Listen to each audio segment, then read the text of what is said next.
क्या दादा भाई की इज्जत बचाने के लिए बंटी अपनी ही मोहब्बत की कुर्बानी दे देगा? क्या अवनी सच में बंटी की दुल्हन बनने वाली है, या फिर यह सिर्फ एक मजबूरी का रिश्ता होगा? और अगर रिया को सच्चाई पता चल गई, तो क्या वह हमेशा के लिए बंटी से दूर हो जाएगी? पति ब्रह्मचारी की कहानी में आने वाला यह नया ट्विस्ट हर किसी को हैरान कर सकता है। आइए जानते हैं पूरी प्रेडिक्शन स्टोरी। सावन का पवित्र महीना शुरू हो चुका है। पूरे परिवार में उत्साह का माहौल है। घर को फूलों और रंग बिरंगी सजावट से सजाया जा रहा है। हर कोई पूजा की तैयारियों में व्यस्त है, क्योंकि इस बार की सावन पूजा पूरे परिवार के लिए बेहद खास मानी जा रही है। पर जहां पूरे घर में खुशियां दिखाई दे रही हैं, वहीं सूरज के दिल में तूफान चल रहा है। उसके सामने ऐसी मुश्किल खड़ी हो गई है जिसका कोई आसान हल नजर नहीं आ रहा। एक तरफ ईशा है, जो पूरे अधिकार के साथ कहती है कि इस बार वह अपने पति सूरज के साथ सावन की पूजा में बैठेगी।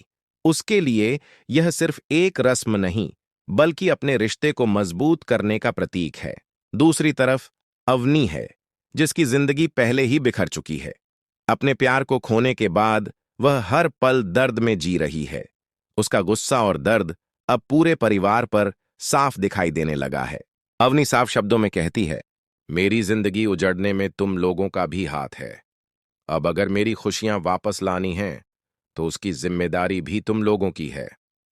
अवनी की बातें सुनकर सूरज अंदर ही अंदर टूटने लगता है। उसे महसूस होता है कि जब तक अवनी अपने अतीत से बाहर नहीं निकलेगी, तब तक घर में किसी को सुकून नहीं मिलेगा। इसी चिंता में डूबा सूरज हर समय किसी समाधान के बारे में सोचता रहता है। उधर बंटी चुपचाप यह सब देख रहा होता है। उसे समझ आ जाता है कि दादा भाई की सबसे बड़ी चिंता इस समय अवनी है। अगर अवनी का दर्द कम नहीं हुआ, तो सावन पूजा का माहौल भी खराब हो जाएगा और ईशा भाभी की खुशी भी अधूरी रह जाएगी। बंटी अपने मन में एक बड़ा फैसला लेता है। वह सोचता है, अगर मेरी एक छोटी सी कुर्बानी से दादा भाई की जिंदगी आसान हो सकती है, तो मुझे यह कदम जरूर उठाना चाहिए। यहीं से शुरू होती है बंटी की सबसे बड़ी परीक्षा। बंटी धीरे धीरे अवनी के करीब जाना शुरू करता है।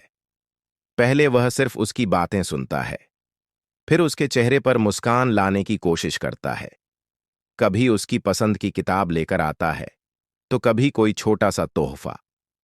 कभी उसके साथ लंबी बातें करता है, तो कभी उसे यह एहसास दिलाता है कि वह अकेली नहीं है।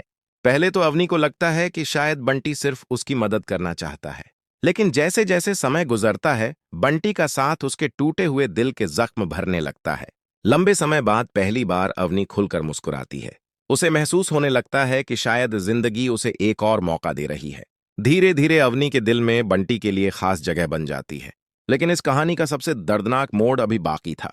रिया, जो बंटी से सच्चा प्यार करती है, जब यह सब देखती है तो उसका दिल टूट जाता है। उसे लगता है कि बंटी ने उसे धोखा दिया है। वह बिना कुछ सुने बंटी से दूरी बना लेती है। बंटी समझ जाता है कि अगर उसने अभी सच नहीं बताया, तो वह हमेशा के लिए रिया को खो देगा। वह रिया को अकेले में मिलने के लिए बुलाता है। रिया गुस्से में उससे सवाल करती है,